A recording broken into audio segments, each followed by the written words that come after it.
Hello friends, welcome to the channel. இப்போ பார்த்தீங்கன்னா இந்த வீடியோவில் வேரியபிள்ஸ் அண்ட் மெத்தட்ஸ் அதை பற்றி பார்க்க போகிறோம்.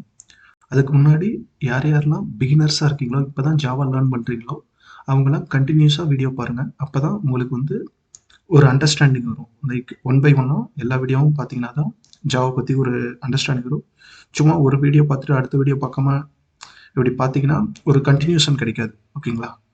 ஸோ இந்த வீடியோவில் நம்ம வேரியபிள்ஸ்னால் என்னென்னு பார்ப்போம். வேரியபிள்ஸ்னால் ஒன்றும் இல்லை, ஒரு வேல்யூவை ஸ்டோர் பண்ணுறதுக்கு தான் நமக்கு வேரியபிள்ஸ் யூஸ் ஆகுது. ஓகேங்களா? ஏதாவது ஒரு வேல்யூ இப்போ பார்த்தீங்கன்னா நம்ம லாஸ்ட்டு கிளாஸில் பார்த்தோம் எப்படி சம் பண்ணுறது 7 + 8. ஓகேங்களா? ஸோ இதை இதெல்லாம் வேல்யூ. ஓகேங்களா? 7 + 10 இதெல்லாம் வேல்யூ. ஜாவா எந்த ப்ரோக்ராமிங் லாங்குவேஜ் எடுத்துக்கிட்டாலும் நம்ம டைரெக்டாக வேல்யூவை யூஸ் பண்ண மாட்டோம். ஃபர்ஸ்ட் என்ன பண்ணோம்னா அந்த வேல்யூவை ஒரு வேரியபிளில் ஸ்டோர் பண்ணி வைப்போம். அந்த வேரியபிளை தான் உள்ள ப்ரோக்ராமில் யூஸ் பண்ணுவோம். ஓகேங்களா? ஸோ ஜென்ரலாக வேரியபிள் எதுக்கு யூஸ் ஆகுதுன்னா ஒரு வேல்யூவை ஸ்டோர் பண்ணுறதுக்கு யூஸ் ஆகுது. ஓகேங்களா? ஸோ அதோட சின்டாக்ஸ் என்னன்னா, வேரியபிளோட சின்டாக்ஸு ஃபஸ்ட்டு ஒரு டேட்டா டைப்பு, அது என்ன டேட்டா டைப்போ அந்த டேட்டா டைப் கொடுக்கணும். அடுத்து வேரியபிள் நேம், அதுக்கு நேம் ஒன்று வைக்கணும். அதோட வேல்யூவை நம்ம அசைன் பண்ணணும். லைக் இதோட வேல்யூ. ஓகேங்களா? இதுதான் ஒரு ஜென்ரல் சின்டாக்ஸ் ஃபார் வேரியபிள். ஓகேங்களா? ஒரு வேரியபிள்லாம் எப்படி இருக்கணும்னா அதுக்கு ஒரு டேட்டா டைப் இருக்கணும். அதுக்கு நம்ம ஒரு நேம், என்ன நேம் வேணா வச்சுக்கலாம். அதோட வேல்யூ இங்கே ஈக்குவல் கொடுத்துருக்கோம் பார்த்தீங்களா, இது அசைன்மெண்ட் ஆப்ரேட்டர். ஓகேங்களா? இந்த வேல்யூவை இந்த வேரியபிளில் அசைன் பண்ணுறதுக்கு இந்த ஈக்குவல் ஆப்ரேட்டர் யூஸ் ஆகுது. ஓகேங்களா? ஸோ எப்படி இப்போ 7ங்கிற வேல்யூவை எப்படி அசைன் பண்ணுறதுன்னு பார்ப்போம்.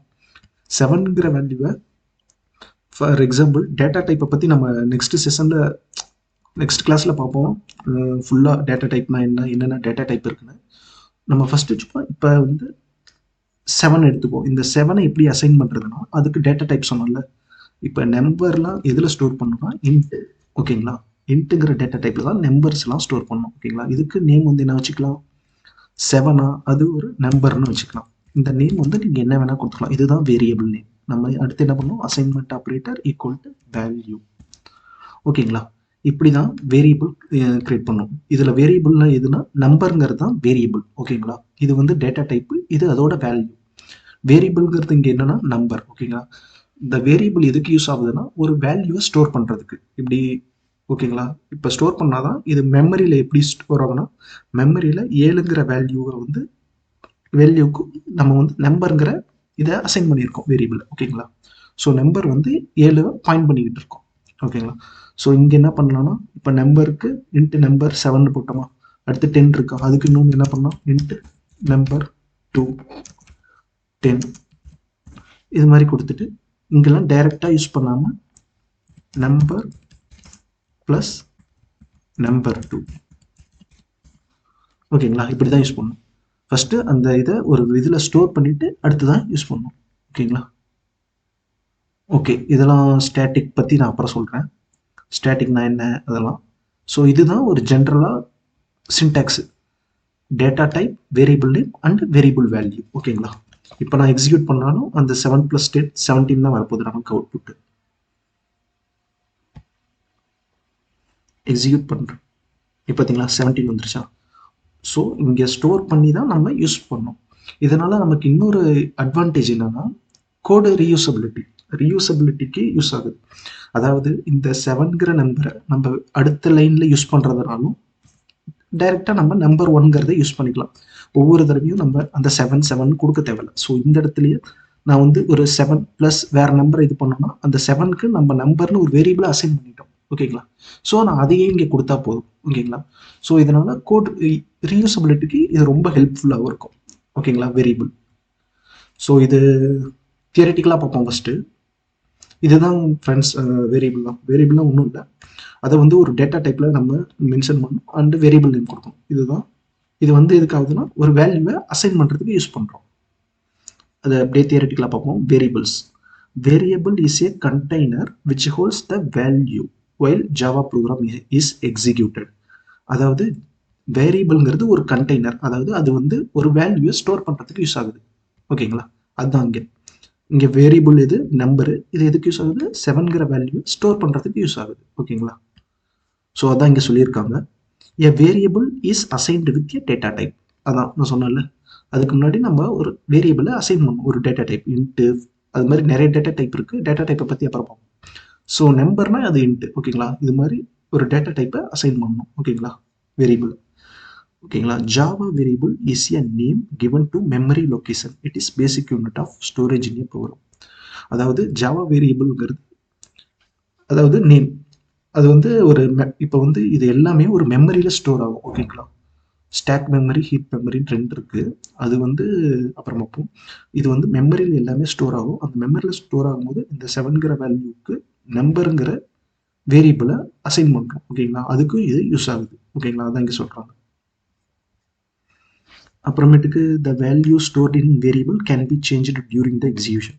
ஆமாம், நம்ம ஒரு தடவை வேல்யூ ஸ்டோர் பண்ணிட்டா அதை சேஞ்ச் கூட பண்ணிக்கலாம். எப்படி சேஞ்ச் பண்ணுறது? இப்போ நம்பருக்கு 7 இருக்குது. நம்ம நம்பரோட வேல்யூ சேஞ்ச் பண்ணோம்னா இந்த கோடில் 7ங்கிறது மேலே யூஸ் பண்ணுவோம் இங்கே. ஸோ அதுக்கப்புறம் நம்ம நம்பரோட வேல்யூ வந்து ஒரு 10ன்னு மாற்றோம்னா வச்சுக்கோங்களேன், இப்படி நம்மளால் மாற்ற முடியும். ஓகேங்களா?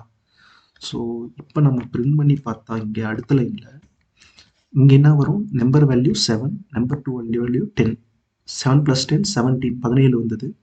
இங்கே பார்த்தீங்கன்னா நம்பரோட வேல்யூ 10 மாற்றிட்டோம். 10 + 10 அடுத்து 20ன்னு வரும். பார்க்குறீங்களா? இப்போ இதை எக்ஸிக்யூட் பண்ணோம். ஃபஸ்ட்டு 17 வரும், அடுத்து 20 வரும். நம்ம ஏன்னா நம்பர் வேல்யூ சேஞ்ச் பண்ணிட்டோம். ஸோ நம்ம நம்பர் வேல்யூ சேஞ்சும் பண்ணலாம் கோடில். ஓகேங்களா? ஸோ அதுதான் இங்கே சொல்லியிருக்காங்க. எ value stored in a variable can be changed during the execution. நமக்கு தேவைன்னா சேஞ்ச் பண்ணிக்கலாம். ஓகேங்களா? Variables in Java R only name given to memory location. அதான் மேலே சொன்னதான், மெமரி லொகேஷனில் ஸ்டோர் பண்ணுறதுக்கு அவசரம் அந்த நேமை நம்ம அசைன் பண்ணுறோம். ஓகேங்களா? நம்ம என்ன சேஞ்ச் பண்ணாலும் அது வந்து அஃபெக்ட் ஆகுங்கிறாங்க. வேரியபிளில் என்ன சேஞ்ச் பண்ணாலும் அது மெமரி லொகேஷனில் அஃபெக்ட் ஆகும். ஓகேங்களா? ஸோ இதுதான் ஃப்ரெண்ட்ஸ் வேரியபிள். வேரியபிள்னா அது ஒரு வேல்யூவை ஸ்டோர் பண்ணுறதுக்கு யூஸ் பண்ணுறோம். ஓகேங்களா? அதுக்கு நம்ம ஒரு டேட்டா டைப் அசைன் பண்ணணும். ஸோ திஸ் தான் சிம்பிள் கான்செப்ட் வேரியபிள். ஓகேங்களா? அடுத்து மெத்தட் பார்ப்போம். மெத்தட்னா ஒன்றும் இல்லை, இதுவுமே ஒரு மெத்தட் தான். ஓகேங்களா? மெத்தட்னா எப்படி இருக்குன்னா, ஃபஸ்ட்டு வந்து டேட்டா டைப், இது வந்து கமெண்ட் பண்ணுறதுக்கு இது அப்புறம் சொல்கிறேன். டேட்டா டைப், அடுத்து ரிட்டர்ன் டைப், டேட்டா டைப்பில் ஆக்சஸ் மாடிஃபையர்மாங்க. இதை access modifier, return type, method name, அப்புறம் ப்ராக்கெட், அடுத்து open curly braces, close curly braces, இந்த மாதிரி இருக்கும். ஸோ இதுதான் நம்ம சின்டாக்ஸ் ஃபார் எதுக்கு, வேரியபிளுக்கு. ஓகேங்களா? இது வந்து சின்டாக்ஸ் ஃபார் மெத்தட்க்கு. மெத்தட் எப்படி இருக்குன்னா, ஆக்சஸ் மாடிஃபையர் ஃபர்ஸ்ட் இருக்கும், அடுத்து ரிட்டர்ன் டைப். ரிட்டர்ன் டைப்பும் டேட்டா டைப்பும் ஆல்மோஸ்ட் சேம். ஓகேங்களா? டேட்டா டைப்பை தான் நம்ம ரிட்டர்ன் டைப்பாகவும் யூஸ் பண்ணுவோம். ஓகேங்களா? So access modifier and return type and method name இங்கே கொடுக்கணும். அப்புறம் இந்த open curly braces, close curly braces, இது மாதிரி பார்க்குற எல்லாமே மெத்தடு தான். ஓகேங்களா? இங்கே இதில் எடுத்துக்கோங்க, ஆக்சஸ் மாடிஃபையர்ஸ்னு இருக்கும். ஆக்சஸ் மாடிஃபையர்னா என்ன, இந்த பப்ளிக், ப்ரைவேட், ப்ரொடக்டட், இதுதான் ஆக்சஸ் மாடிஃபையர்மாங்க. அதை பற்றி நம்ம பின்னாடி பார்ப்போம். ஓகேங்களா? First access modifier public. ஓகேங்களா? ரிட்டர்ன் டைப்னா வாய்டு. ஓகேங்களா? Method name main. அப்புறம் open curly braces, close curly braces இருக்கா, உள்ளே ஏதோ கொடுக்கறதுனால இது ஆர்குமெண்ட்டுமாங்க. அது கொடுக்கறதுனால கொடுக்கலாம், கொடுக்க இல்லாமலும் இருக்கலாம். ஓகேங்களா? Open curly braces, close curly பிரேசஸ்க்கு அப்புறம் இங்கே ஒரு ஓப்பன், இதான் open curly braces, close curly braces, இதுதான் மெத்தடோட சிக்னேச்சர். இப்படி தான் இருக்கும். ஓகேங்களா? நம்ம ஒரு மெத்தட் இப்போ எழுதுவோமா, சரி ஒரு 2 நம்பர் ஆட் பண்ணுறதுக்கு ஒரு மெத்தட் எப்படி எழுதுவோமா, பப்ளிக் வாய்ட் ஆட், இது மாதிரி. ஓகேங்களா? இதில் வந்து இதுதான் ஆக்சஸ் மாடிஃபையர், இதுதான் ரிட்டர்ன் டைப். இந்த ரிட்டர்ன் டைப்பை வந்து டேட்டா டைப்பும் இங்கே இன்ட்டு கூட வச்சுக்கலாம். ஓகேங்களா? இங்கே இன்ட்டு வச்சுருக்கோங்களா, இங்கே ஆட். ஓகேங்களா? இது என்ன பண்ணுதுன்னா, உள்ள இப்போ நம்ம இங்கே ஏதாவது ரிட்டர்ன் டைப் கொடுத்தோம்னா அந்த ரிட்டர்ன் டைப்பை நம்ம ரிட்டர்ன் பண்ணணும். ஓகேங்களா? இங்கே என்ன ரிட்டர்ன் டைப் கொடுத்துருக்கோம், இன்ட்டு. ஸோ உள்ள வந்து ஒரு இன்ட்டு வேல்யூவை ரிட்டர்ன் பண்ணணும். ஸோ சும்மா நம்ம என்னென்ன நம்பர் ஆட்ல சும்மா இந்த 2 நம்பரை ஆட் பண்ணுறதை வச்சுக்கோம், நம்பர் ப்ளஸ் நம்பர் 2. ஓகேங்களா ஃப்ரெண்ட்ஸ்?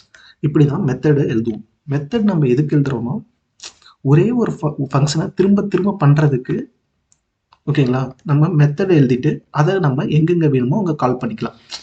ஃபார் எக்ஸாம்பிள் இங்கே பார்த்தீங்கன்னா இங்கே ஒரு தடவை இந்த அடிஷன் பண்ணியிருக்கோம், இங்கே ஒரு தடவை அடிஷன் பண்ணியிருக்கோம்ல. ஸோ இந்த 2 தடவையும் இந்த இதை எழுதுறதுக்கு ஒரு தடவை ஒரு மெத்தடு, இந்த நம்பர் 1 நம்பர் 2 கூட்டுற மாதிரி ஒரு மெத்தட் எழுதிட்டு இந்த மெத்தடை இங்கே நம்ம கால் பண்ணிக்கலாம். ஓகேங்களா? இங்கே ஆடுன்னு கால் பண்ணிக்கலாம். கால் பண்ணிட்டாலும் அதே தான், சேம் எக்ஸிகியூஷன் தான் நடக்கும். ஓகேங்களா? ஸோ இதுக்கு தான் மெத்தட் யூஸ் ஆகுது. மெத்தட்னா ஒன்றும் இல்லை, அது ஒரு சர்டன் லாஜிக். இதுக்குள்ள ஒரு நம்ம லாஜிக் எழுதுறோம். ஓகேங்களா? அந்த லாஜிக் இம்ப்ளிமெண்டேஷனை நம்ம ஒரு மெத்தடாக கன்வெர்ட் பண்ணிக்கலாம். ஓகேங்களா? ஸோ அதே மாதிரி மெத்தட்னாலும் ஒன்று தான், இது ஃபங்க்ஷன்னாலும் ஒன்று தான். ஓகேங்களா? இந்த ஜாவாவில் சில பேர் மெத்தட்பாங்க, சில பேர் ஃபங்க்ஷன் கூட சொல்லுவாங்க. ரெண்டுமே ஒன்று தான். இதுதான் மெத்தட். ஃபங்க்ஷன்னாலும் இதுதான். ஃபங்க்ஷன்னா என்ன, இது ஒரு வேலையை செய்யுது. என்ன வேலையை செய்யுதுங்க, இங்கே அடிஷன் பண்ணுது. ஓகேங்களா? ஸோ இதுதான் ஃப்ரெண்ட்ஸ் ஒரு மெத்தட். ஓகேங்களா? வேரியபிள்னா ஒன்றும் இல்லை, அது ஒரு வேல்யூ ஸ்டோர் பண்ணுறதுக்கு யூஸ் ஆகிறது வேரியபிள். மெத்தட்னா ஒன்றும் இல்லை, அது ஏதோ ஒரு வேலையை செய்யறது. ஃபங்க்ஷன் அதாவது அது ஏதோ ஒரு ஆப்ரேஷன் பண்ணும், ஏதோ ஒரு வேலை செய்யறதுக்கு தான் நம்ம மெத்தடை யூஸ் பண்ணுறோம். மெத்தட்னாலே என்ன பண்ணுதுன்னா நம்ம ரீயூசபிலிட்டியை இது பண்ணலாம். ஓகேங்களா? நம்ம இங்கே 2 தடவை எழுதுறதுக்கு பதிலாக இந்த ஒரே இது ஒரு மெத்தடை எழுதிட்டு அதை எங்கெங்கே நமக்கு தேவையோ அங்கங்கெல்லாம் யூஸ் பண்ணிக்கலாம். ஓகேங்களா? இதுவும் எதுக்கு ஆகுதுன்னா ரீயூசபிலிட்டிக்கு யூஸ் ஆகுது. ஓகேங்களா? இப்போ சும்மா டெஃபினிஷனாக பார்ப்போம். Method method is like a function. அதாவது மெத்தடும் ஃபங்க்ஷனும் ஒன்று தான். ஓகேங்களா? Used to expose the behaviour of the object. அதாவது அது எதுக்கு யூஸ் ஆகுது அப்படிங்கிறத எக்ஸ்போஸ் பண்ணுறதுக்கு யூஸ் ஆகுதுங்கிறது. ஓகேங்களா? மெத்தடுங்கிறது என்னென்னா ஒரு set of codes that perform a particular task. ஏதாவது அது ஒரு செட் ஆஃப் கோடு. இங்கே வந்து ஒரு லைன் இல்லை 10 லைன் கூட இருக்கலாம். ஓகேங்களா? எவ்வளோ லைன் வேணா இருக்கலாம். ஒரு கொஞ்சம் கோடு ஒரு பர்ஃபார்ம் பர்டிகுலர் ஆப்ரேஷன். இங்கே என்ன பண்ணுறோம், 2 நம்பர் அடிஷன் பண்ணுறதுக்கு யூஸ் பண்ணுறோம். ஓகேங்களா? அதுதான் இங்கே சொல்கிறாங்க. In general a method is a way to perform some task. ஓகேங்களா? Similarly the method in Java is a collection of instructions that perform a specific task. It provides reusability. இது முக்கியம். Reusability. ஒரு தடவை மெத்தட் எழுதிட்டு நம்ம அதை எங்கே வேணால் யூஸ் பண்ணிக்கலாம். ஓகேங்களா? இது எதுக்கு மெத்தட்னா ஜென்ரலாக ஒரு டாஸ்க்கை பர்ஃபார்ம் பண்ணுறதுக்கு தான் நம்ம மெத்தடை கிரியேட் பண்ணுவோம். ஓகேங்களா? ஸோ அவ்வளோதான் ஃப்ரெண்ட்ஸ். இந்த வீடியோவில் நம்ம என்ன பார்த்தோம்னா எப்படி மெத்தடை வேரியபிள் எப்படி கிரியேட் பண்ணுறது, மெத்தட் எப்படி கிரியேட் பண்ணுறது, அதுக்கு சின்டாக்ஸ் என்ன எல்லாமே பார்த்தோம். அதோட யூசேஜ் என்னன்னு பார்த்தோம். நெக்ஸ்ட் வீடியோவில் ஆப்ஜெக்ட் என்ன, அதை எப்படி கிரியேட் பண்ணுறது, அதுக்கப்புறம் இந்த டேட்டா டைப்னா என்னென்ன டேட்டா டைப் இருக்குது எல்லாமே பார்ப்போம் கம்மிங் வீடியோஸில். ஓகேங்களா? ஓகே ஃப்ரெண்ட்ஸ், தேங்க்யூ ஃபார் வாட்சிங் திஸ் வீடியோ. இந்த வீடியோ பிடிச்சிருந்தா லைக் பண்ணுங்கள். உங்களுக்கு ஏதாவது டவுட் இருந்தால் கமெண்ட் செக்ஷனில் மென்ஷன் பண்ணுங்கள், நான் உங்களுக்கு ரிப்ளை பண்ணுறேன். அப்புறமேட்டுக்கு இந்த சேனலுக்கு மறக்காமல் சப்ஸ்கிரைப் பண்ணுங்கள். தேங்க்யூ.